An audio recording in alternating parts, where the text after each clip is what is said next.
సునంద మూడవ భాగం. రెండవ భాగంలో సునంద పాప పుట్టిన తర్వాత కూడా మహిళా సమాజంలో చేరి భర్త కోపానికి అత్త అసంతృప్తికి గురవుతుంది. భర్త ఆమె అలసత్వము, అసంతృప్తి, కోపము భరించలేకపోతాడు. కథ కొనసాగుతుంది. కోపంతో సెగలు పొగలు గక్కుతున్న రమణమూర్తి అంతర్యం కస్సుమనేలా గడియారం ఒక్కసారి గంట కొట్టి ఊరుకుంది. 8:30 అయింది. ఈవిడి గారికి ఇంతవరకు ఇల్లు జ్ఞాపకం రాలేదు అని అతను అనుకుంటుండగానే రిక్షా దిగి సునంద మనస్సు ఉత్సాహంగా మరో దగ్గర విహరిస్తుంటే కాళ్ళు నేల మీద ఆనకుండా ఊహల్లో విహరిస్తున్నట్టే లోపలికి పరుగు పరుగున వచ్చింది. ముందు గదిలో ఉయ్యాలలో మెల్లిగా ఏడుపుకి ఉపక్రమిస్తున్న పాప, పక్కనే మంచం మీద దుప్పటి ముసుగు పెట్టుకొని పడుకున్న కాంతమ్మ, మంచం చివరగా బుసలు కొడుతూ కూర్చున్న రమణమూర్తి. ఈ దృశ్యం చూడగానే సునంద ఉత్సాహమంతా నిండుగా గాలి పోసుకొని అందంగా గాలిలో ఎగురుతున్న రంగురంగుల బుడగ ఏ చెట్టు కొమ్మో రాసుకొని గాలి అంతా పోయి చూస్తుండగానే అది చప్పగా ముడుచుకుపోయినట్లయింది. మనసు యథార్థాన్ని గురించి ఆలోచించటం మొదలుపెట్టిన క్షణంలోనే ఏదో తప్పు చేసి పట్టుబడిపోయిన దానిలా బాధపడసాగింది. ఇప్పుడు టైం ఎంత అయిందో తెలుసా? సునందని అంత దూరంలో ఉండగానే కస్సుమన్నట్లు అడిగాడు రమణమూర్తి. అవును, ఆలస్యం అయిపోయింది. ఏదో మాట్లాడుకుంటూ కూర్చుంటే నసిగేసింది. ముచ్చట్లు పెట్టుకుని కూర్చోవటానికి ఓ వేళాపాళ అంటూ ఉండక్కర్లేదా ఏమిటి? అయినా ఇవాళ ఒక్కరోజు నువ్వు వెళ్ళకపోతే అక్కడేం కొంప మునిగిపోతుందా? ఇంట్లో జ్వరం మనిషిని, పసిపిల్లని వదిలేసి వెళ్ళిపోయావు. ఏ వ్యాపారానికైనా సరదాకైనా సమయాలు ఉండాలి. అంతేకాని ఇంట్లో పనిని, బాధ్యతని అలక్ష్యం చేసి రావాలి అనుకుంటుండగానే ఆలస్యం అయిపోయింది. ఎంతసేపు? ఇప్పుడు చేసేస్తాను వంట. చిన్న పిల్లల్ని కసురుకున్నట్లు భర్త తనని అలా మందలిస్తుంటే చిరాకనిపించిన అతి ప్రయత్నం మీద దాన్ని అణుచుకుని సరళంగానే సమాధానం చెప్పింది. చేస్తావు ఇంక ఇప్పుడు. నువ్వు వండటం, నేను తినటం అదొక్కటే తరువాయి. అతని మాటలు వినిపించుకోనట్లే గబగబా పెరట్లోకి వెళ్ళి కాళ్ళు కడుక్కుని చీర కుచ్చెళ్ళు పైకి దోపుకుంటూ వంటగదిలోకి వెళ్ళింది. అన్నం గిన్నె పక్కనే బూర్ల మూకుడులో ఉన్న కూర సునందని చూసి పక్కుమని నవ్వి వెక్కిరించాయి. సునంద రోషంగా, కసిగా పెదవి కొరుక్కుంది. భర్త సగం కోపానికి కారణం అర్థమైంది. నేను వచ్చి చేస్తానని చెప్పాను కదూ. ఆఫీస్ నుండి వచ్చి హడావిడిగా మీరు ఆ వంట చేయకపోతేనేం? తన మీద దెబ్బతీసి ఆ తర్వాత సాధిస్తున్నాడు అనే కోపంతో, ఉడుకుమోత్తనంతో విసురుగా అంది. నేనేం చెయ్యలేదు. కొడుకు కోడలు ఆకలితో ఉండిపోతారేమోనని లంకణంతో ఉన్న మనిషి ఆవిడే చేసింది. కట్టుకున్న పెళ్ళానికి లెక్కలేకపోయినా నా సంగతి ఆవిడకైనా కావాలిగా. ఒరేయ్, అయిందేదో అయిపోయింది. ఇప్పుడు మళ్ళీ ఆ గొడవంతా ఎందుకు? వెళ్ళి భోజనాలు చేయండి. చలి బాగా పెడుతుంటే నిండుగా దుప్పటి కప్పుకుంటూ మధ్య మధ్య దగ్గుతూనే సమాధానం చెప్పింది కాంతమ్మ. ఆవిడ గొంతు వినపడగానే సునంద కోపం, విసురు అటు మళ్ళాయి. నేను అప్పుడే చేసి వెళ్తానంటే వద్దన్నారు. పోనీ వచ్చి చేస్తాను అని అన్నిసార్లు చెప్పి వెళ్ళినా నేను వచ్చేదాకా ఆగకుండా మధ్యలో జ్వరంతో మూలుగుతూ మీరు లేచి చేయటం ఎందుకు? ఓపిక లేకపోయినా మీరు ఆ వంట చేశారని కదూ ఈయనకింత కోపం వచ్చింది. మీరు కళ్ళు మూసుకొని పడుకుంటే ఎంత ఆలస్యంగా వచ్చినా నా తిప్పలేవో నేను పడేదాన్నిగా. భార్య ధోరణికి రమణమూర్తికి విస్మయంతో నోట మాట రాలేదు. ఏదో చేశాలేమ్మా. 7:30 దాకా చూసి అప్పటికీ నువ్వు రాకపోయేసరికి అక్కడేదో ఆలస్యమైందేమో. ఇంకా అప్పుడొచ్చి నువ్వేం తంటాలు పడతావులే అని మెల్లిగా ఇంత అన్నం కూర చేసి పడేశాను. వెళ్ళి చీర మార్చుకుని వచ్చి కంచాలు పెట్టి వడ్డించు. ఈవిడిగారు మెల్లిగా గునుపు మొదలు పెడుతోంది. ఇంకా దీనికి పూర్తిగా మెలకువ వచ్చేసి ఏడుపు మొదలు పెడితే నిన్ను సరిగ్గా అన్నం కూడా తిననివ్వదు. కోడలు తన మీద విరుచుకుపడేసరికి సిగ్గుతో చితికిపోతూనే మామూలుగా సమాధానం చెప్పింది. తిననివ్వకపోతే మరేం పర్వాలేదులేండి. నాకు అసలు అన్నమే అక్కర్లేదు. మీరు కదలక్కర్లేకుండా ఆయనకి కాఫీ దగ్గర నుంచి ఫ్లాస్క్లో పోసి నేను పెడితే చివరికి మీరు చేసిందేమిటి? మీరు వద్దనకపోతే నేను అప్పుడే చేసి వెళ్ళేదానిగా. ఎంత హడావిడిగా వచ్చినా చివాట్లు తప్పలేదు. చేసిన దానికి, చేస్తానన్నదానికి మెప్పు లేదు సరికదా. ఏదో లోపం వెతికి పట్టుకుని చివాట్లు పెట్టించడం. దుఃఖంతో సునంద గొంతు పూడుకుపోయింది. సునంద ధోరణి చూస్తుంటే అతనికి చిరాకు ఇంకా ఎక్కువైంది. పైగా అది వరకు ఏ తగువులు వచ్చినా, ఏ అభిప్రాయ భేదాలు వచ్చినా తాము ఇద్దరే అనుకొని మళ్ళీ సర్దుకుపోయేవారు. ఇవాళ సునంద సూటిగా తల్లితోనే వాదానికి దిగుతూ ఆవిడనే తప్పని ఆరోపించటం అతనికేమిటో అవమానం అనిపించింది. తల్లి వంక చూడటానికి మొహం చెల్లక తల పక్కకు తిప్పుకొని విసుగ్గా అన్నాడు. ఈ ఒక్కరోజుకి వెళ్ళకపోతే కొంప మునిగిపోతుందా? పోనీ వెళ్ళిన దానివి 7 గంటలకైనా రాకుండా. అవును, నాదే పొరపాటు. పరీక్షలు దగ్గరకొస్తున్నాయి కదా, పాఠాలు పోతే ఎలాగా అని కంగారు పడి వెళ్ళటం నాదే బుద్ధి తక్కువ. పెళ్ళై సంసారం అంటూ నెత్తిన పడ్డాక వంట చేసుకుంటూ అంట్ల గిన్నెలు తోముకుంటూ ఇంట్లో పడుండక ఇంకా చదువు సరదాలు అంటూ ఎగరటం, అవి నేర్చుకోవటం కోసం అక్కడికి ఇక్కడికి వెళ్ళటం ఏమిటి నా వెర్రి కాకపోతే? అందరిలా 4 గోడల మధ్య కూర్చోకుండా కాస్త సరదాగా తిరుగుతున్నాననే కదా మీకందరికీ అక్కసు. సునంద కళ్ళొత్తుకుంటూ గదిలోకి వెళ్ళిపోయింది. రమణమూర్తికి భరించలేనంత కోపం వచ్చింది. పెళ్ళై పిల్ల తల్లై సంసారం చేసుకుంటున్న మనిషి కాస్తైనా బాధ్యత లేకుండా ప్రవర్తించిందే కాకుండా తనను చూసి ఎవరో ఓర్వలేకపోతున్నారని ఏడవటం ఎందుకు? పోనీ పరీక్షల ముందు పాఠం పోకూడదని వెళ్ళిన మనిషి క్లాస్ అయిపోగానే రాకుండా కబుర్లు పెట్టుకుని కూర్చోవాలా? ఇందులోనూ పాపకి 2 రోజుల నుండి జలుబు భారం, సరిగ్గా ఊపిరి పీల్చుకోలేకుండా కాస్త కుదురుగా పడుకోలేకుండా ఆయాసపడుతోంది. పాపం అమ్మకి వాళ్ళంతా జ్వరం లంకడం. ఇంకా ఈ సునందకి వివేకం అన్నది ఎప్పటికొస్తుంది అనిపించింది. అతను లేచి వంటగది వైపు వెళ్తుంటే అమ్మాయి సునంద పిలిచింది కాంతమ్మ. ఆమె పలకలేదు. పిలుచుకురారా, ఏకంగా ఇద్దరూ తినేసి ఆ గిన్నెలు అవతల పడేయొచ్చు, 9 గంటలు కూడా అవుతోంది అంది. ఏం అక్కర్లేదు, నేను పెట్టుకుని తింటాలే, నువ్వు పిలవకు అన్నాడతను వెనక్కి తిరగకుండానే. అదేమిట్రా అంటూ ఆవిడ లేవబోతుంటే, అదిగో నువ్వు లేవకు, దాన్ని బ్రతిమాలి తీసుకురానక్కర్లేదు, నువ్వే వచ్చి నాకు వడ్డిద్దామనుకుంటున్నావేమో, అలా అయితే నేను అసలు తినను. వెనక్కొచ్చి గుమ్మం దగ్గర నిలబడి శపథం చేస్తున్నట్లే అన్నాడు. ఏమిటో ఏం ప్రారంధం ఇది? తీరి కూర్చుని నిండింట్లో కళ్ళంట నీళ్లు పెట్టుకోవటం, ఉపవాసాలు ఉండటం. ఏక బిగిన ఎవరిని ఏమీ అనలోక తనలో తనే బాధపడింది కాంతమ్మ. 5 నిమిషాలలో కొడుకు మళ్ళీ వచ్చేస్తుంటే ఏం కావాలి అంది. ఏమీ అక్కర్లేదు, భోజనం అయిపోయింది. నిజంగానే? నీ దగ్గర అబద్ధం ఎందుకు చెప్తానమ్మా? ఇవాళ నీ కోడల ప్రవర్తనతోనే కడుపు నిండిపోయింది. ఇంకా తిండే అక్కర్లేదనిపించింది. అయినా నువ్వు జ్వరంతో ఉండి కూడా అభిమానంతో చేసి పెట్టావని కాస్త మజ్జిగన్నం తినొచ్చానంటూనే గదిలోకి వెళ్ళిపోయాడు. అక్కడ పాప మంచం మీద పడుకుని కళ్ళొత్తుకుంటున్న సునందని చూసి ముఖం చిట్లించుకొని, నా భోజనం అయిపోయింది, నువ్వు కూడా వెళ్ళి తిని తలుపులు వేసేసిరా అన్నాడు. అక్కర్లేదు, మీ తల్లి కొడుకుల మాటలతో కడుపంతా నిండిపోయింది. బెదవ బ్రతుకు, ఒక సరదా లేదు, సంతోషం లేదు. ఒక్కనాడు కాస్త ఆలస్యంగా ఇంటికి వచ్చేసరికి అందరి చేత చివాట్లు తిన్నాను. చీరైనా మార్చుకోకుండా పడుకున్న సునంద మరింక లేచే ఉద్దేశం లేనట్లు దుప్పటి కంఠం దాకా కప్పేసుకుంది. మధ్యలో ఆవిడ మీదెందుకు అంత కోపం? నిన్నేమందని? నేనైనా కాని మాటలేమీ అనలేదు. అయితే మాత్రం ఆ ఉన్న మాట ఏదో తర్వాత మెల్లిగా నాతో అనొచ్చుగా. ఆవిడ ముందు అంతంత కేకలేశారు. ఇంకా ఆవిడకి నేనంటే చీమ తలకాయంతైనా గౌరవం ఉంటుందా? మొగుడు ముండా అంటే మాదా కవళం వాడు కూడా ముండా అన్నాడట. మీలాంటి వాళ్ళు ఉండటం వల్లే ఆ శాస్త్రం వచ్చింది. చిన్న విషయానికి పెద్ద రాదాంతం చేయటం, నలుగురి ముందు అవమానించటం. నాకింత దౌర్భాగ్యపు బ్రతుకవుతుందని ఎప్పుడు అనుకోలేదు. పక్క మీద కన్నీళ్లు జారిపోతుంటే దుప్పటి కొసతో అద్దుకుంది. రమణమూర్తి చిరాగ్గా ఏదో అనబోయాడు. అంతలో గుమ్మం అవతల నుండి, అమ్మాయ్ దీన్ని తీసుకుంటావా అన్న కాంతమ్మ మాటలు వినిపించాయి.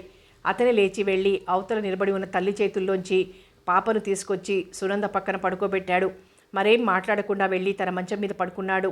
ఇంకా నిద్ర పట్టలేదు. సునంద తనలో తనే ఏదో సణుక్కోవటం, ముక్కు ఎగబీల్చుకోవటం స్పష్టంగా తెలుస్తోంది.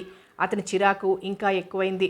అర్ధరాత్రి కావస్తోంది. ఇకనైనా ఆ గొణుగుడు కట్టిపెట్టి కళ్ళు మూసుకుని పడుకో. అమ్మ ఎదురుగా నిన్నేదో అనేశాను, నీకు అవమానం జరిగిపోయిందని బాధపడుతున్నావే కానీ మరి నువ్వు నాకు చెప్పిన సమాధానాలకి నేను సిగ్గుతో చితికిపోతున్నానని నీకు తెలియదు. పైగా నా ఎదురుగా అమ్మతో అలాగేనా మాట్లాడేది? అందరిలో అనుకునే మనిషి కాదు కనుక సరిపోయింది. కానీ లేకపోతే ముందు నీ పెళ్ళానికి బుద్ధి చెప్పి దాన్ని నోరు మూయించు అని నా మీద ఎగిరేవారు ఇంకొకరైతే. ఆవిడేమీ అనకపోయినా ఆవిడ పట్ల నువ్వు అలా ప్రవర్తించడం, అది నాకెంత చిన్నతనంగా అగౌరవంగా ఉంటుందో ఆలోచించావా? ఎంతసేపు ఎదుటి మనిషి లోపాలు ఎంచాలనుకోగానే సరికాదు అనేసి అటు పక్కకు తిరిగి పడుకున్నాడు. తెల్లవారింది. సునంద ముభావంగానే కాఫీ కాచి అందరికీ ఇచ్చి స్నానం చేసి వంట చేసింది. రమణమూర్తి భోజనం చేసి ఆఫీస్కి వెళ్ళిపోయాడు. కాంతమ్మకి జ్వరం తగ్గిపోయింది. కోడలితో పాటే భోజనానికి కూర్చుని ఆ కబురు ఈ కబురు చెప్తూ చారు అన్నం తిందామని కూర్చుంది. పాప కూడా జలుబు భారం తగ్గి కాస్త కుదురుగా పడుకొని నిద్రపోతోంది. మధ్యాహ్నం 3 గంటల వేళ తనకి కాఫీ ఇచ్చి ఇంకా వంటగదిలోనే ఏదో సవరిస్తున్న కోడల్ని, ఇంకా ఏమిటి చేస్తున్నావు, కాసేపిలా కూర్చో అంది. తీరా మాట జారాక తన పొరపాటుకి తనే మనసులో లెంపలు వేసుకుని, ఒకవేళ నిన్నట్లాగే అక్కడికి వెళ్తుందేమో, ఇప్పుడే వంట చేసి పెట్టేస్తుంది కాబోలు, నేరకపోయి ఆ మాట అన్నాను, ఇప్పుడు మళ్ళీ ఏం రాద్ధాంతమవుతుందో అని హడలిపోయింది. అయితే ఆవిడ భయపడినట్లు సునందకి కోపం రాలేదు. సౌమ్యంగానే అక్కడి నుంచే సమాధానం చెప్పింది. అబ్బే ఏం లేదు, కాస్త మైసూర్పాక్ చేద్దామని. కోడల మాట విని నవ్వుకుంది కాంతమ్మ. పిచ్చి పిల్ల, ముక్కోపమే గాని వివేకం తక్కువ. ముందు చిరాకు పడిపోయి తర్వాత తమాయించుకుంటుంది. నిన్నటి నుండి అలిగి కూర్చుని అన్నం మానేసి వాడితో సరిగ్గా కూడా మాట్లాడలేదు. ఇప్పుడు వాడొచ్చే వేళటికి నవ్వుతూ పలకరించి తీపి తినిపిస్తుంది కాబోలు. పోనీ బ్రతిమాలుకున్నా అలిగి కూర్చున్నా వాళ్లల్లో వాళ్ళు సర్దుకుపోతే నాకే విచారమూ ఉండదు. వాళ్ళిద్దరూ సరదాగా సంతోషంగా ఉండటం కన్నా నాకు కావాల్సింది మాత్రం ఏముంది? సాయంకాలం రమణమూర్తి ఇంటికొచ్చేసరికి అతని ముఖం ఎప్పట్లాగే ప్రశాంతంగా నవ్వుతూ ఉంది. అతను సునందని పిలుద్దామనుకుంటూ ఉండగానే ఓ ప్లేట్లో 2 మైసూర్పాక్ ముక్కలు, కాసిన్ని వేయించిన జీడిపప్పులు, మరో చేత్తో మంచినీళ్ళ గ్లాసు పట్టుకొని ఆమె గదిలో ప్రత్యక్షమైంది. అతను నవ్వుతూ పలకరించబోతుంటే, కబుర్లు తర్వాత, ముందు కాళ్ళు కడుక్కొని రండి, నేను కాఫీ కలిపి తెస్తాను అంది చేతిలోని ప్లేటు బల్ల మీద పెడుతూ. కాఫీకేం తొందరలేదు, కానీ ఇప్పుడు వీటిని చూస్తుంటే నాకేమనిపిస్తుందో చెప్పనా? అల్లరిగా ఆమె వంక చూస్తూ అన్నాడు. చెప్పండి, నీకు రోజు నిన్నటిలా కోపం వస్తే బాగుండును అని.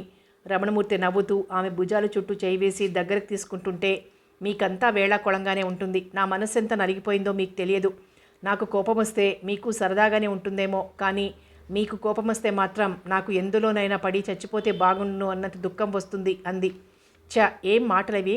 హాస్యానికన్నానే, కానీ నువ్వు కోపంతో బాణాల్లాంటి మాటలు విసురుతుంటే నాకు సంతోషంగా ఉంటుందనుకున్నావా? భగవంతుడా, ఇలాంటి బాధ పగవాళ్లకు కూడా వద్దని 1000 దేవుళ్లకు మొక్కుకుంటాను నవ్వేశాడతను. ఇంట్లో అత్తయ్య గారికి పాపకి కూడా కులాసాగా లేదని, త్వరగా ఇంటికి రావాలని నాకు మాత్రం తెలియదా? చెప్పండి. క్లాస్ అయిపోగానే 6 గంటలకే వచ్చేయాలనుకున్నాను. ఇంతలో ఇంకా చాలామంది మెంబర్స్ వచ్చారు. ఆ కబురు ఈ కబురు చెప్పుకుంటూ ఉంటే ఆలస్యమైపోయింది, అంతేనా అంటూ సున్నితంగా ఆమె బుగ్గ మీద చిటిక వేసి వెళ్ళి బట్టలు మార్చుకోవటానికి ఉపక్రమించాడు. సునంద బల్ల మీద ఉన్న పెన్సిల్ తీసుకుని గోళ్ల నిండా పిచ్చి గీతలు గీసుకోవటం మొదలుపెట్టింది. చిన్న పిల్లల ఏమిటా పని అని పెరట్లోకి వెళ్ళిపోయాడు. అతను మళ్ళీ వచ్చేసరికి సునంద కాఫీ గ్లాస్తో సిద్ధంగా ఉంది. రేపేదైనా స్వీటు హాటు చేయమని నేనే చెప్దామనుకున్నాను. చిత్రం, నా మనసులో మాట గ్రహించేసినట్టే ఇవాళ్లే ఆ 2 అమర్చిపెట్టావు. మైసూర్ పాక ముక్క నోట్లో పెట్టుకోబోతూ అన్నాడు. ఏమిటి కారణం అన్నట్లు చూసింది సునంద. జీడి పలుకులు ఇంకా ఉన్నాయా? అయినా రేపు 4 బజ్జీలో పకోడీలో కూడా చెయ్యి. ఏమిటి విశేషం? రేపు సాయంకాలం నా స్నేహితుడు రాజు, అతని భార్య వస్తారు. 4 గంటలకే రండి. అక్కడే టిఫిన్ తిని కాఫీ తాగి కాసేపు సరదాగా కబుర్లు చెప్పుకోవచ్చని పిలిచాను. రమణమూర్తి ఉత్సాహంగా చెప్తుంటే ఆమె ముఖం ముడుచుకుపోయింది. రేపు సాయంకాలమా అంది.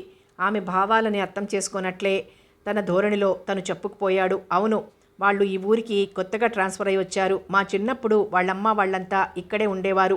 వాడు నేను కలిసి చదువుకున్నాం. తరువాత వాళ్ళ నాన్నగారు పోయారు.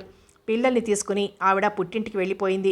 అక్కడే తాతగారి ప్రాపకంలో అంతా చదువుకుని ఉద్యోగాలు చేసుకుని పెళ్ళిళ్ళు చేసుకుని తలో దగ్గర ఉన్నారు. వీళ్ళు ఈ మధ్యే ఇక్కడికి వచ్చారట. ఇవాళ ఉదయం హఠాత్తుగా రోడ్డు మీద కలిశాడు. అసలు నువ్వు ఈ ఊరిలో ఉన్నావో లేవోనని, సాయంకాలం ఓసారి మీ ఇంటికి వచ్చి చూద్దామనుకుంటున్నానని వాడంటుంటే, రేపెలాగా ఆదివారమేగా, నీ భార్యను కూడా తీసుకురాని ఆహ్వానించాను. సునంద పలకలేదు, ఉలకలేదు. నీకు ఇలాంటి స్నేహాలు అవి అంటే సరదా కదా. ఆవిడ కూడా స్నేహానికి ప్రాణం పెట్టే మనిషట. అంతా బాగానే ఉంది. వాళ్ళని మరో నాడెప్పుడైనా రమ్మంటే బాగుండేది అంది సునంద మెల్లిగా. ఏం రేపైతే నీకేమైనా ఇబ్బందా? తెల్లబోతూ అడిగాడు. ఇబ్బంది కాదనుకోండి, 4 గంటలకి తిరిగి రాగలనో లేదో అని. రేపు పొద్దుటే ఎక్కడికైనా వెళ్తున్నావా? నేనొక్కదాన్ని వేసుకున్న ప్రోగ్రాం అయితే మార్చుకునేదాన్ని. మా సమాజం మెంబర్స్ అంతా రేపు పిక్నిక్ ప్రోగ్రాం వేసుకున్నాం. పొద్దుటే వెళ్ళి సాయంకాలం తిరిగి రావాలని. సరిపోయింది. నాకేం తెలుసు ఆ విషయం మీదైనా. ఇప్పటికిప్పుడు ఈ ప్రోగ్రాం ఎలా వేసుకున్నారు? కాస్త వ్యవధైనా లేకుండా. తీరా రేపు వాళ్ళు వచ్చే వేళటికి సునంద ఇంట్లో లేకపోతే ఏం బాగుంటుంది అనిపించింది అతనికి. ఇప్పటికిప్పుడు అనుకున్నదేం కాదులేండి. నిన్ననే అంతా మాట్లాడుకుని ఎవరెవరు ఏమేం వంటలు టిఫిన్లు తీసుకెళ్లాలో కూడా నిర్ణయించుకున్నాం. రాగానే మీకు చెప్పాలనే అనుకున్నాను. మరి చెప్పలేదేం? యథాలాపంగా అడిగి అంతలోనే, ఓ, నిన్న వస్తూనే కోపగృహంలో ప్రవేశించావు కదూ. ఇవాళ ఉదయం చెప్పినా నేను వాళ్ళని మరోనాడు రమ్మనేవాడిని అన్నాడు. పోనీ ఇప్పుడు మాత్రం రేపేదో ఇబ్బంది ఉంది, మరోనాడు రమ్మని వాళ్ళకి చెప్పండి. సునంద తేలిగ్గా అంటుంటే, మీ ప్రోగ్రాం మార్చుకోవచ్చుగా అన్నాడు తను అంతకన్నా తేలిగ్గా. బాగుంది, 10 మంది కలిసి అనుకున్నది. నా ఒక్కదాని కోసం అందరినీ మార్చుకోమనటం ఏం సభ్యతగా ఉంటుంది? పోనీ నువ్వు మానేయొచ్చుగా. సునంద ముఖం ముడుచుకుంది. రోషం పౌరుషం పొంగి వచ్చాయి. ఆమె పెదవి విప్పి ఏ మాట అనేలోపనే మళ్ళీ అతనే అన్నాడు. సరేలే, 10 మందితో కలిసి బయలుదేరిన దానివి మానటం ఎందుకు? ఇంట్లో అమ్మ నేను ఉంటాం కనుక వాళ్ళని మర్యాద చేసి పంపిస్తాం. అయినా 2 రోజుల ముందు ప్రోగ్రాం వేసుకున్న దానివి ఆ మాట కాస్త నా చెవిన వేసి ఉంటే ఈ తిక్కమిక రాకపోయేది.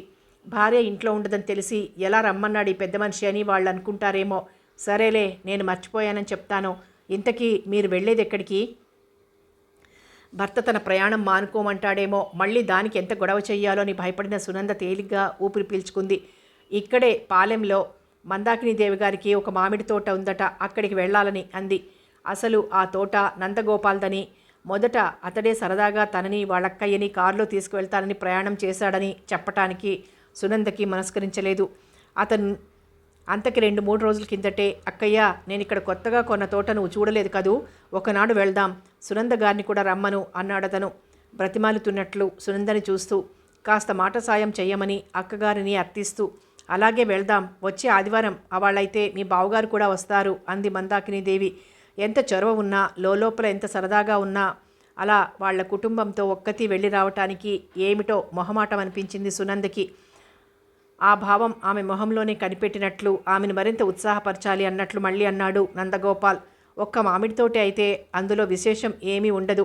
ఒక పక్క మామిడి తోట, మరో పక్క చెరుకు తోట, ఆ రెండింటినీ కలుపుతూ ఒక పెద్ద వెడల్పైన ఎత్తైన గట్టు, ఆ గట్టు మీద చిన్న కుటీరం లాంటి ఇల్లు, తోట చుట్టూ తాటి చెట్లు, ఏతాం నూతి దగ్గర అరటి చెట్లు, అక్కడక్కడ కొబ్బరి, జామ, సపోటా, నారింజ, నిమ్మ చెట్లు.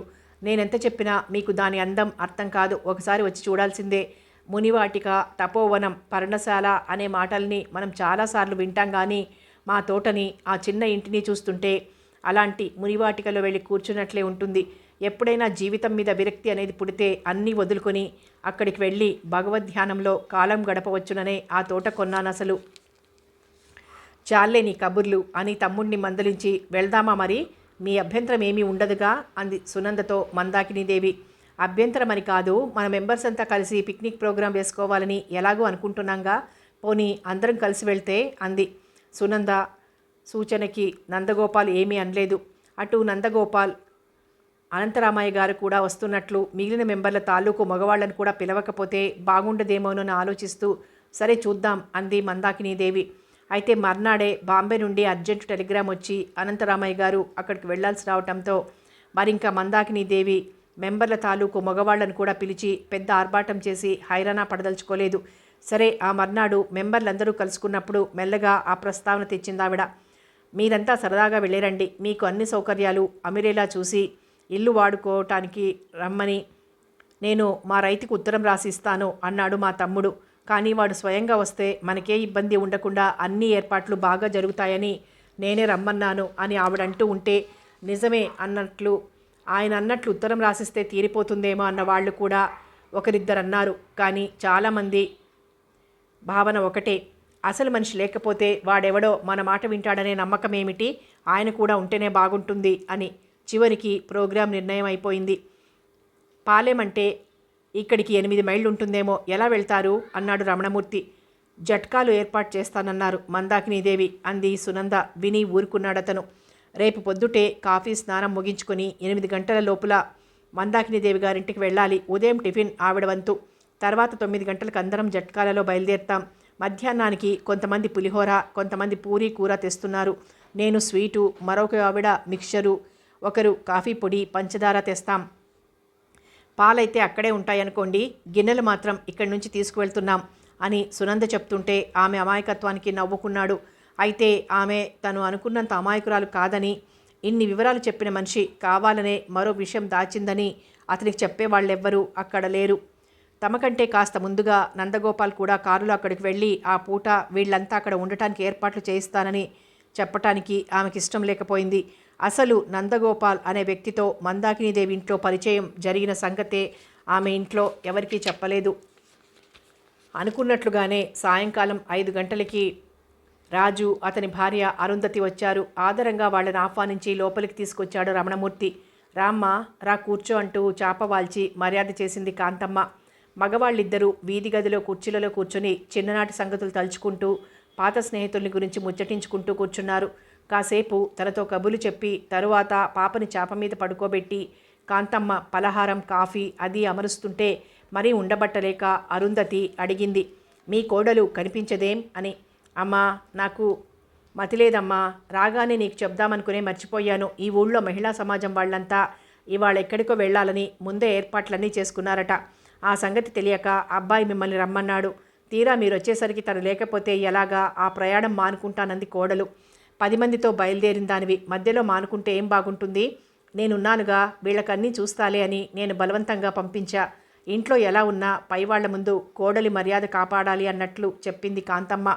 ఆహా, మహిళా సమాజంలో మీ కోడలు మెంబరా? నేను ఆ సమాజం గురించి విన్నానే కానీ ఇంకా వెళ్ళి చూడలేదు. ఓసారి మీ కోడల్ని తీసుకెళ్ళి నేను మెంబర్ అవ్వాలి అంది అరుంధతి. సునంద అక్కడ హిందీ కుట్టు తరగతులకి వెళ్తున్న వివరాలన్నీ చెప్పింది కాంతమ్మ. మరి కాసేపు అది ఇది మాట్లాడుకున్నాక రాజు ఇంకా వెళ్దాం అనటంతో అరుంధతి లేచి, నేను వీళ్ళ కోడల్ని పరిచయం చేసుకుని మహిళా సమాజంలో మెంబర్ నవ్వాలి అంది.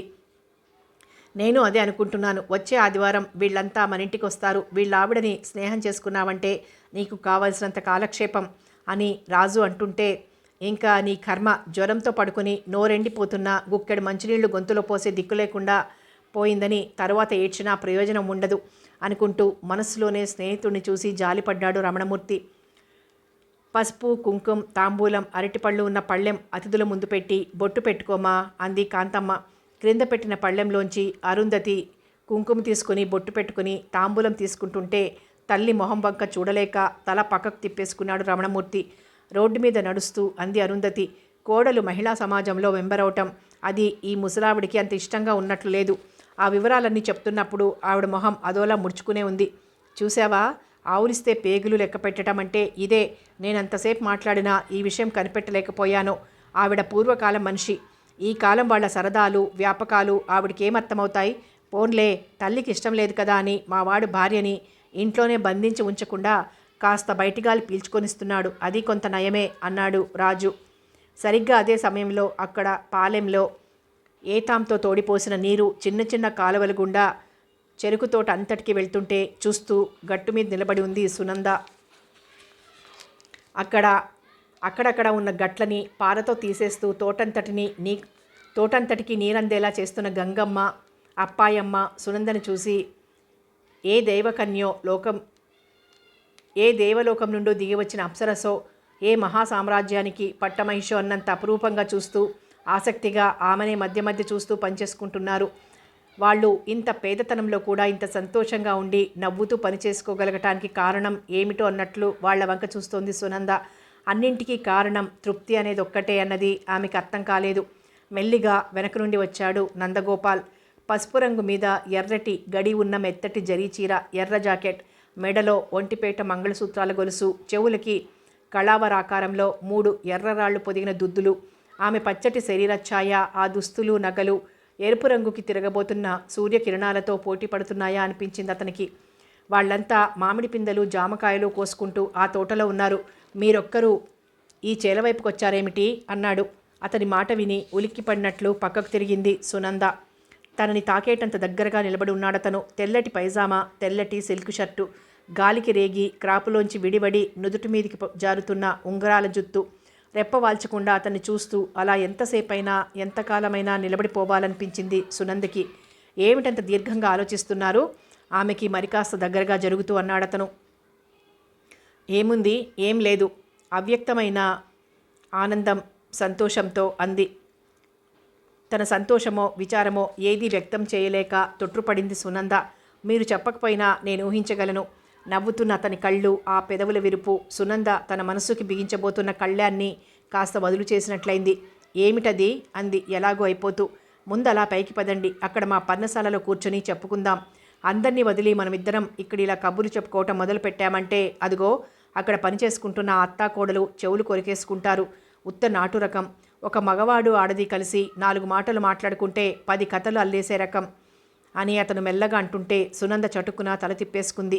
అలా తిప్పుకోవటంలో ఆమె బుగ్గల్లోకి పొంగి వచ్చిన ఎరుపు, కళ్లల్లోకి ఎగజిమ్మిన మెరుపు అతని దృష్టి నుండి తప్పించుకోలేకపోయాయి. అతని గుండెల్లో గిలిగింతలు పెట్టినట్లయింది. ఆరాధనాపూర్వకంగా ఆమెనే చూస్తూ నిలబడిపోయాడు. కొద్ది క్షణాల తర్వాత తల తిప్పి చూసిన సునంద బెదురుతో తోటవైపుకు చూసింది.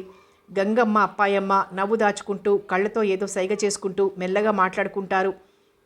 అతను అన్నట్లే తమ విషయమే కావచ్చు అనుకుంటూ అలా వెళ్దాం అంది. అతను తొట్రుపాటుని దాచుకుంటూ చూపులు మరల్చుకొని పదండి అని ముందుకు నడిచాడు. సునంద మౌనంగా అతన్ని అనుసరిస్తోంది. అతను ఒక మాంత్రికుడై తన మంత్రశక్తితో తనని కట్టేసినట్లు, అతనిష్టం వచ్చిన దగ్గరికి తీసుకువెళ్ళిపోతున్నట్లు అనిపించింది సునందకి. తనకి పరిచయమైన క్షణం నుండి ఆమె కళ్ళల్లో ఒకలాంటి ఆవేదన, ఆకర్షణ ఛాయామాత్రంగా గుర్తించగలిగిన అతనికి ఆ సమయంలో ఆమె మనసు స్పష్టంగా అర్థమైపోయినట్లే అనిపించసాగింది. మాట్లాడుకోవటానికి మాటలే దొరకనట్లు ఇద్దరూ మౌనంగా నడవసాగారు. దూరంగా ఎత్తైన గట్టు మీద బంగారు కాంతులతో మెరిసిపోతుంది ఇల్లు. మీకేదో చెప్తానన్నారు.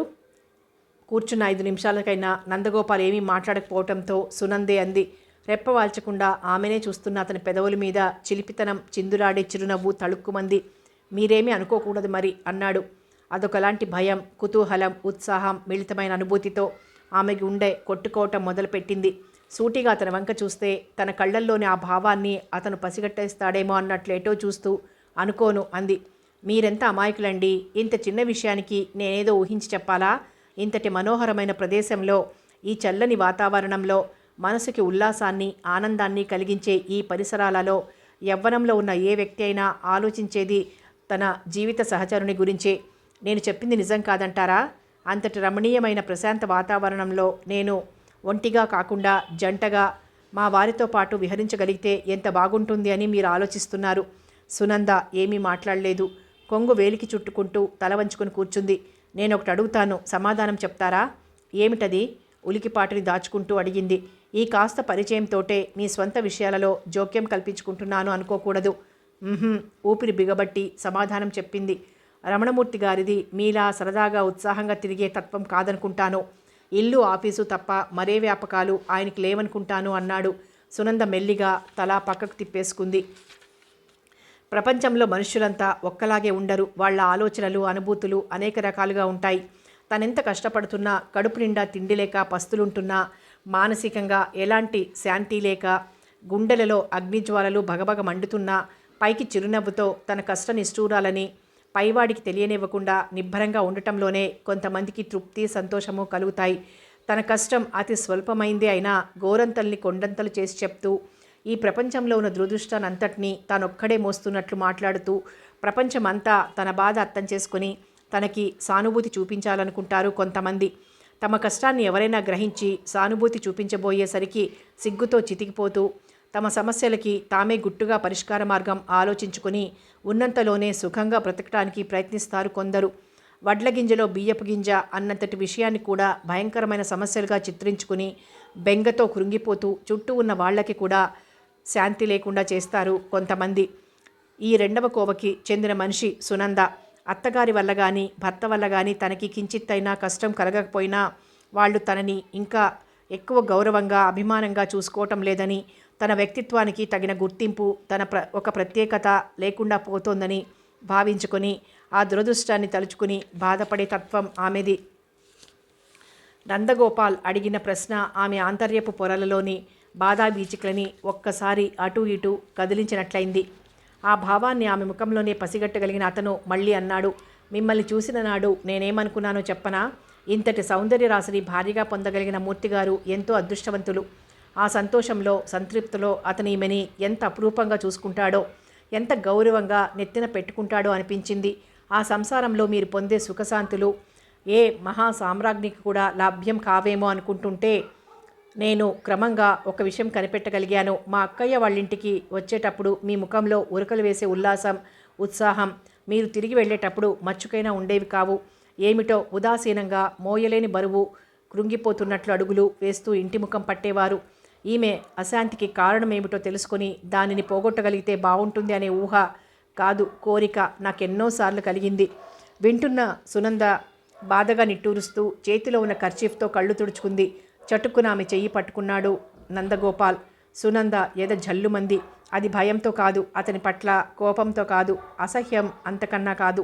ఎంతో కాలం క్రిందట అతి నేర్పుగా శృతి చేయబడిన వీణ, దాన్ని పలికించే ఉత్తమ వైణికుడు దొరకక మూగగా ఉండిపోయి ఒక అపురూపమైన క్షణంలో ఒకానొక కళాకారుడు తన కౌశలాన్ని అంతటినీ పొందుపరిచి నేర్పుగా దాని తీగలని ఒక్కసారి మీటి ఆ దివ్యమైన మధుర నాదాన్ని పలికించగలిగితే శ్రోతలకి కలిగేలాంటి దివ్యానుభూతితో సునంద హృదయం పులకించిపోయింది. సంవత్సరాల తరబడి మూగగా ఉండిపోయింది ఆమె హృదయ వీణ. కళ్ళు కాయలు కాచేలా ఎదురుచూసిన తరువాత దొరికిన దాని స్వంతదారు ఏమాత్రమూ కుశలత చాకచక్యము లేనివాడు.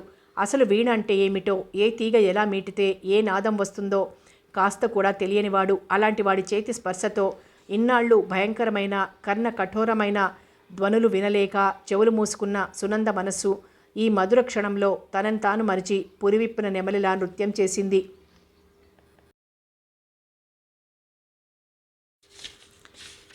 పరిసరాల స్పృహని విస్మరించిన ఆ అతీత స్థితిలోంచి కొద్ది క్షణాలలోనే ఉలిక్కిపడినట్లు తేరుకుని చుట్టూ చూసింది. ఎవ్వరూ లేరు. అతని చేతిలో ఉన్న తన చేతిని ఒకసారి చూసుకుని బెదురుగా విడిపించుకోబోయింది. మీరెందుకో బాధపడుతున్నారు, కారణం తెలుసుకోవచ్చా? అనునయంగా అన్నాడు తను చెయ్యి వదిలేస్తూ. బాధేముంది, ఏమీ లేదు, మొహం పక్కకు తిప్పుకొని సమాధానం చెప్పింది సునంద. ఈ జీవితమే ఒక మోయలేని భారంగా తయారై నన్ను నిలువునా కృంగదీస్తోంది. దీని నుండి ఎక్కడికైనా పారిపోవాలనుంది. అదే మాటల్ని ఆమె పెదవి విప్పి చెప్పలేకపోయింది. కానీ ఆమె కంఠంలో వణుకుతున్న ఆ రహస్యాన్ని బట్టబయలు చేసింది. అబద్ధాలు చెప్పి నన్ను నమ్మించాలని చూడకండి. మీలో ఏదో అశాంతి ఉంది. మార్దవతతో పాటు ఆర్ద్రతను కూడా నింపుకుంది అతని గొంతీసారి. అవును, అశాంతే. ఊహ తెలిసిన నాటి నుండి పేర్చుకున్న అందమైన ఆశల బొమ్మరిల్లు పేకమేడలా కూలిపోతే ఈ జీవితంతో రాజీ పడలేక, యథార్థం నుండి దూరంగా పారిపోలేక అశాంతితో మగ్గిపోతున్న జీవిని నేను అని చెప్పాలనిపించింది.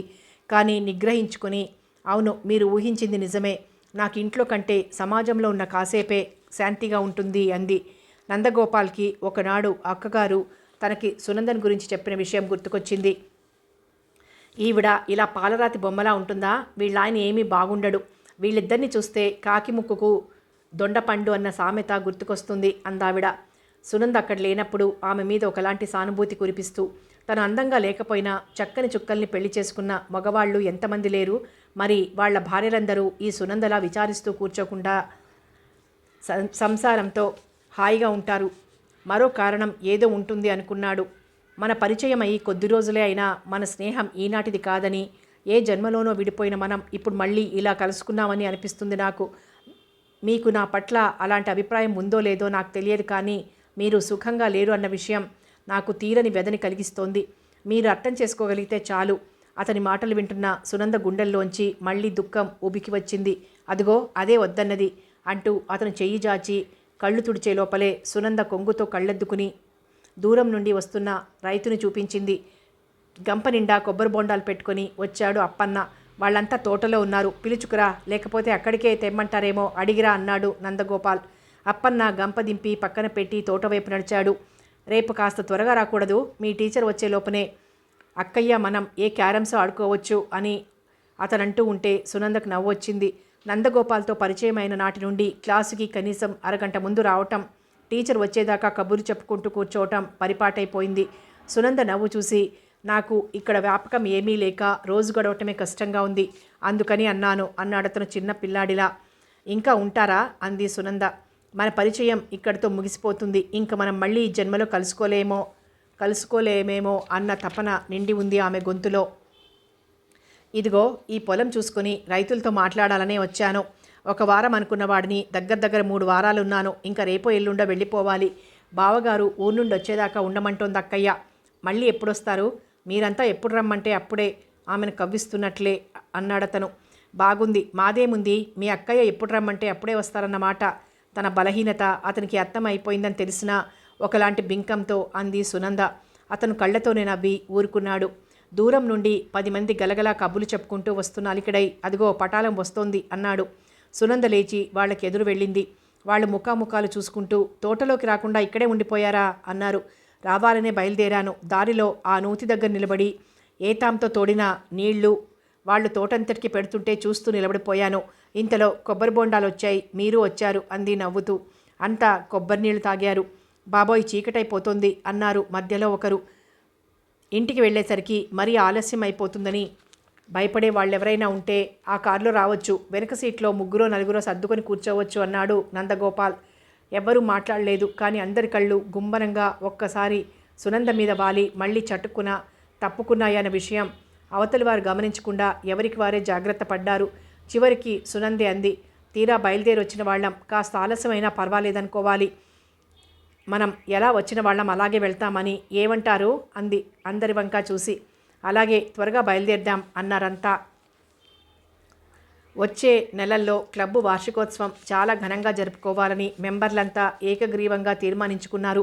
ఒక డ్రామా, ఒక డ్యాన్స్ ప్రోగ్రాం, అక్కడ సంగీతం నేర్చుకుంటున్న వాళ్ళ చేత కాసేపు సంగీత కార్యక్రమం, ఇది వార్షికోత్సవంలోని ముఖ్యాంశాలు. అసలు ఏ నాటకం వెయ్యాలి అన్న అంశం మీదే కాసేపు తర్జన భర్జనలు జరిగాయి. ఒక పెద్ద నాటకం సెలెక్ట్ చేసుకుని 2-3 గంటల సేపు ఆడగల శక్తి తమకు లేదు. అంతసేపు ప్రేక్షకులని కూర్చోబెట్టి మెప్పించగల నేర్పు తమకింకా రాలేదు అనుకుని చివరికి హిందీ టీచర్ హైమవతమ్మనే సలహా అడిగారు. నాటకం నేను రాసిస్తాను, అందులో కొన్ని ఘట్టాలను స్టేజ్ మీద ప్రదర్శిస్తూ రంగం మార్చి స్టేజ్ అలంకరణ అది మార్చే లోపనే కొన్ని ఘట్టాల నేపథ్యంలో చెప్పేస్తూ మగవాళ్ళకి హైరానా కాకుండా ప్రేక్షకులకి విసుగు రాకుండా అంతా గంటన్నరలో పూర్తి చేసేయొచ్చు అందావిడ. గట్టిగా లెక్క పెడితే మనం ఇక్కడ హిందీ క్లాసులు ప్రారంభించి 10 నెలలైంది. ఇక్కడ విద్యార్థినులకి తర్ఫీదిచ్చి మనం ఈ మాత్రంగా చేయగలిగామంటే మన భుజాలను మనమే చరుచుకోవచ్చు అంది మందాకినీదేవి. చివరికి అదే నిర్ణయం అయిపోయింది. మిగిలిన వారంతా ఏవేవో మాట్లాడుకుంటుంటే హైమవతీదేవి మెల్లిగా సునందతో అంది, మీరు నూర్జహాన్ పాత్ర తీసుకోవాలి అని. నేనా అని తెల్లబోయింది సునంద. అవును, అదే ముఖ్యమైన క్యారెక్టర్. మన మెంబర్స్లో కానీ స్టూడెంట్స్లో కానీ మీకంటే బాగా ఒప్పించగలిగేవారు ఇంకొకరు నాకు కనిపించడం లేదు. పాత్రధారుల్ని ఎన్నుకునే బాధ్యత మందాకినీదేవి నాకే అప్పగించారు కనుక నేను అడుగుతున్నాను, కాదనకండి. అసలు మన హిస్టారికల్ సబ్జెక్ట్ తీసుకోవటమే పొరపాటేమో అనిపిస్తోంది నాకు. సెట్టింగ్సు, మేకప్, ఏ విషయంలోనూ అనుభవం లేని మనం చివరికి నలుగురిలో నవ్వుల పాలవుతామేమో. ఈసారి అందరి దృష్టి వాళ్ళ సంభాషణ మీద పడింది. ఒక్క విషయం మనం గమనించాలి. ఎంతో అనుభవం ఉండి ఎన్నో ప్రోగ్రాంలు ఇచ్చిన వాళ్ళు వేసే నాటకాల్లోనే అప్పుడప్పుడు పొరపాట్లు దొరుకుతుంటాయి. అలాంటిది మనం ఈ ప్రయత్నంలో ఏ లోపాలు ఉండకుండా వెయ్యగలమనుకోవటం వట్టి భ్రమ. అది వరకు చాలా చోట్ల నేను ఇలాగే చాలా నాటకాలు చేయించాను. హైమవతి గారి సహాయంతో కావలిస్తే ఆ బాధ్యత నేనే తీసుకుంటాను. దయచేసి మీరెవరూ నాకు పిరికి మందు పొయ్యకండి. మనం ఉత్సాహంగా ఉండాలి కానీ ఇలా బెదిరిపోతున్నట్లు తెలిస్తే ఊళ్ళో వాళ్ళు ఇప్పుడే మనకి తాటాకులు కట్టేస్తారు అంది మందాకినీదేవి. పోనీ మరో సోషల్ సబ్జెక్ట్ తీసుకుందాం, అంత ఇబ్బంది ఉండదు అంది కామాక్షిదేవి. అందరిలోకి ఎక్కువ భాషా జ్ఞానం, క్వాలిఫికేషన్స్ ఉన్న తన పిల్లల్ని కాదని సునందకి నూర్జహాన్ పాత్ర ఇస్తాననటం ఆవిడికి లోపల చాలా కోపంగా ఉంది. మీరేం భయపడకండి, ఆ పూచి నాది. అది సరే సునంద, కాలేజీలో అన్ని నాటకాల్లో వేశానని ఓసారి చెప్పారే, మరిప్పుడెలా భయపడతారేమిటి అని మందాకిని అంటుంటే, అదివరకంటే పెళ్లి కాలేదు, ఇప్పుడు వాళ్ళ ఆయన అత్తగారు ఏమైనా అంటారేమోనని భయమేమో అంది మాధురీదేవి అదోలా నవ్వుతూ. గురి చూసి కొట్టిన బాణంలా తగిలాయి ఆ మాటలు సునందకి.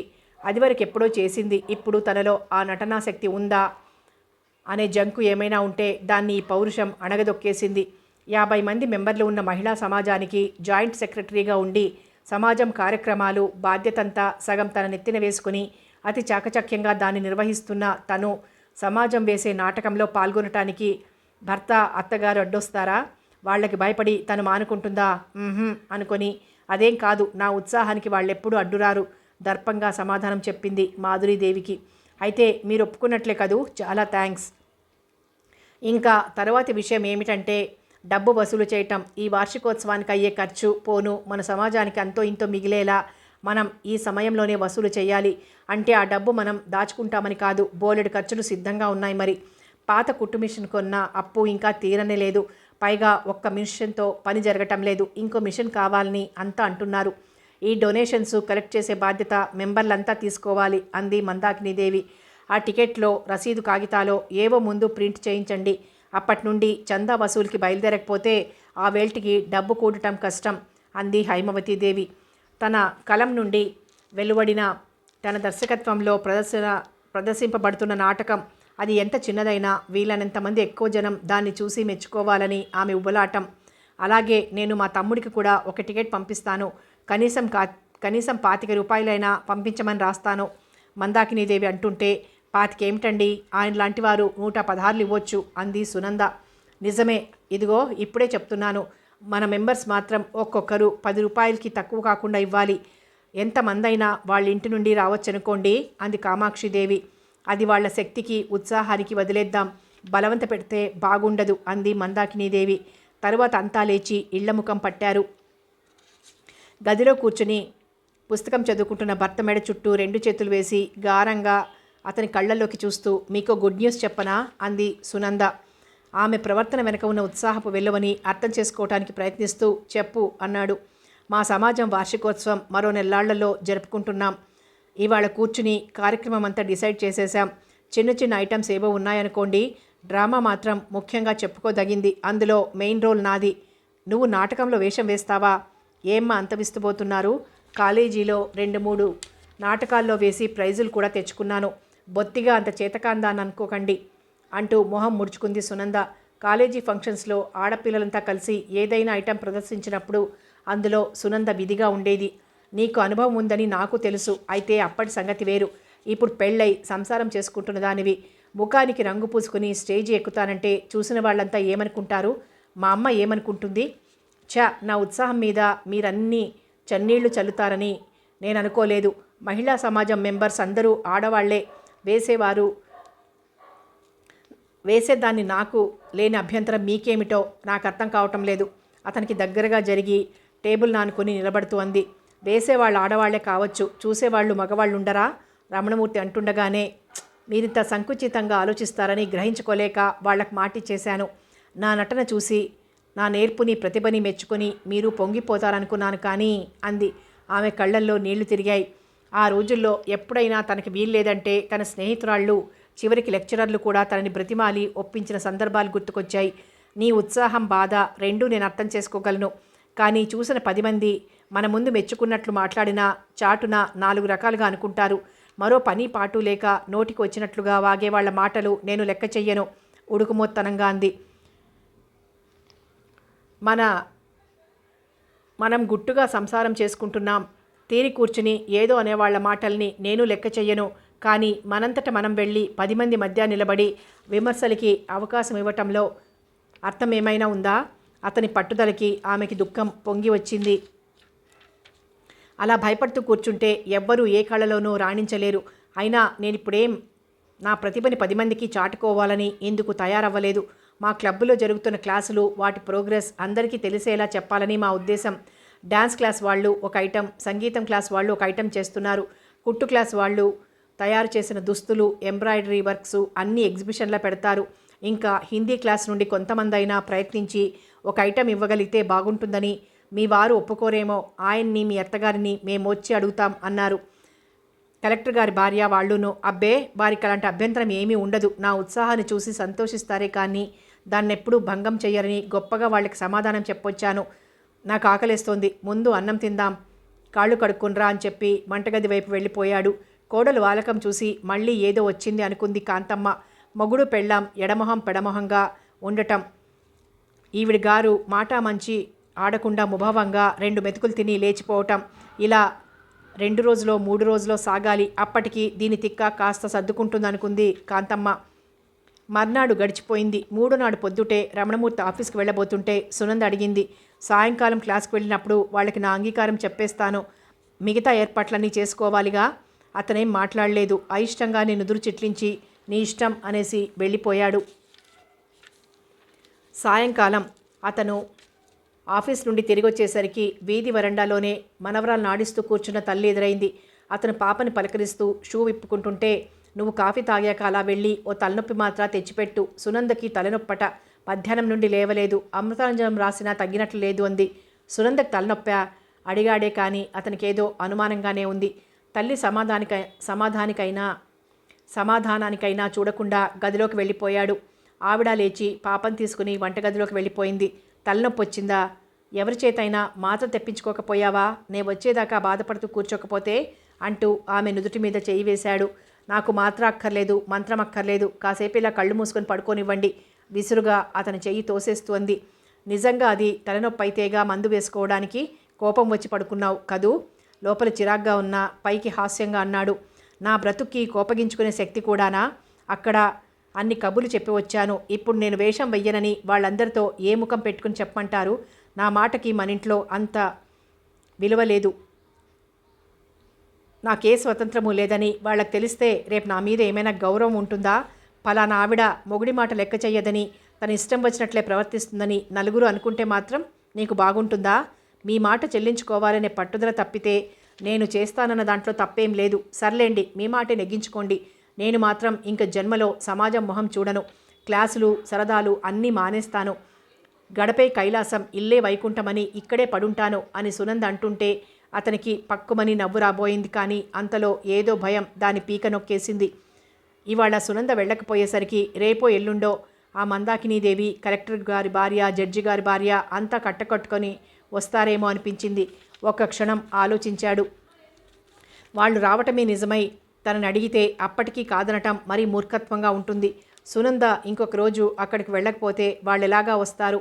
ఇంకా ఇన్నాళ్ళు బెట్టు చూపించి వాళ్ళు అడిగాక అంగీకరించే కంటే ఇప్పుడే ఒప్పేసుకోవటం మంచిది. సునందకి కూడా గౌరవప్రదం అనిపించింది.